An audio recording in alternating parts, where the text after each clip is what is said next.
Magandang araw! Atensyon po sa lahat ng ating mga SSS pensioners. Ngayong araw po ay meron po kayong dapat na malaman na magandang balita na mangyayari po sa December 26, 2025. Ano ba ang balitang ito? Bakit kinakailangan malaman ng ating mga SSS pensioners? At malalaman niyo po iyan dito lang sa aking YouTube channel. Kaya inaanyayahan kita na tapusin mo ang video na ito hanggang sa dulo nang sa gayon makuha mo ang punto ng video kong ito. At hayaan niyo akong i-explain lahat-lahat ng ito nang sa gayon po mas maklaro natin kung ano ba yung ibig ipahiwatig sa balitang ito. Sa mga nagtatanong sa akin, Sir, kailan po ba ang crediting schedule sa January na pension namin sa SSS? Kaya naman po, ibibigay ko po ang full explanation ngayon para po mas klaro sa atin. January pension release, mapapaaga pong mabigay. Alamin natin ang buong detalye sa balitang ito. Ang mga makuha niyo pong mga detalye ngayong araw ay pawang katotohanan at meron po itong basihan. Kaya ayaw ko po magbigay na fake news dahil hindi ko po forte yan. Dahil ang punto ko po ay magbigay ng mga mahalagang balita para po sa inyo. And kung gusto mo ang ganitong balita, paki-subscribe po ang ating YouTube channel at inaanyayahan kita na tapusin mo ang video na ito hanggang sa dulo nang sa gayon makuha mo ang punto ng video ko ito.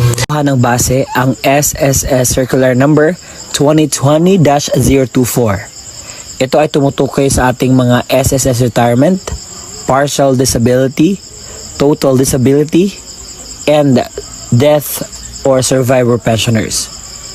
Ito po ay para sa mga nagtatanong kung kailan po ba i-credit ang kanilang pensyon sa SSS. So may number 1 dito nakita niyo sa baba. The schedule of crediting of regular monthly pension shall be as follows. May nakita kayong date of contingency. Kung ikaw ay may date of contingency na 1st to 15th day of the month, ikaw po ay first batch at makikredit po ang iyong pension sa unang araw ng buwan.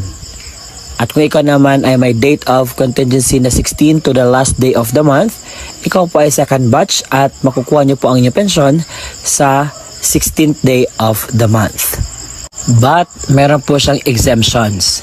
Sabi dito, if the credit date falls on a Saturday, Sunday, or holiday, the pension shall be credited on the last working day before Saturday, Sunday, or atin pong pakatingnan ang kalendaryo ng January 2026. So dito po, ang unang araw ng January is holiday kasi alam na po natin that is New Year's Day. Opo. And sa araw po na ito, hindi po bukas ang opisina ng SSS. At ang dapat po natin gagawin ay backward po tayo. Kinakailangan po tayong pupunta sa December na calendar. Ito po ang December na calendar 2025. But before tayo po-proceed kung kailan nga ba ibigay ang inyo pong pension or yung crediting schedule po para po ilagay ang pension ninyo sa inyong ATM, alamin muna natin ang mga holidays sa December 2025. So kung una tayo dito sa 31, ang 31 is a last day po ng araw ng 2025 o ng taon, kaya wala pong crediting schedule dahil medyo half day lang or holiday ito. 30 is talagang regular holiday. Itong 29, pinoklama na holiday sa basihan po ng pinoklama ng ating Pangulo sa December 28 is Sunday at nakalagay po sa SSS Circular Number na kapag Sunday, Saturday at holiday hindi po pwede makredit. Ang 27 po is Saturday, hindi po siya pwede.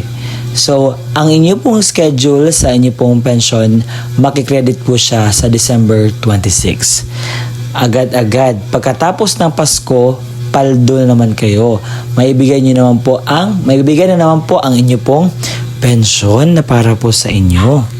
Ngayon po, wala pa pong balita sa second tranche. Ang meron naman po yung pina-increase noong nakaraang September 2025. Yun po ang inyo pong increase na natatanggap. And as of this moment, parang malabo na pong maibigay ang second tranche natin.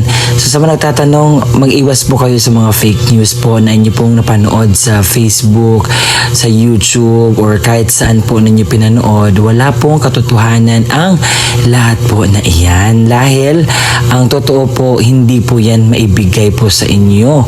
Dahil sa sa ngayon po, focus po tayo sa ano po yung meron tayo ha. And pagpasensya nyo na, alam kong lahat kayo ay gusto pong makatanggap ng increase, pero hindi po natin matansya lahat po talaga. Kung nagustuhan mo ang ating content ngayon, pa-subscribe naman ang aking YouTube channel. At kung may aral kang napulot, just comment down below. Or kung meron ka pang idadagdag na mga balita or another thing patungkol po dito, I am free to really entertain your comments as long as I can. As long as I could. Kasi napakarami pong magko-comment sa isang video ko and hindi ko po isa-isa lahat.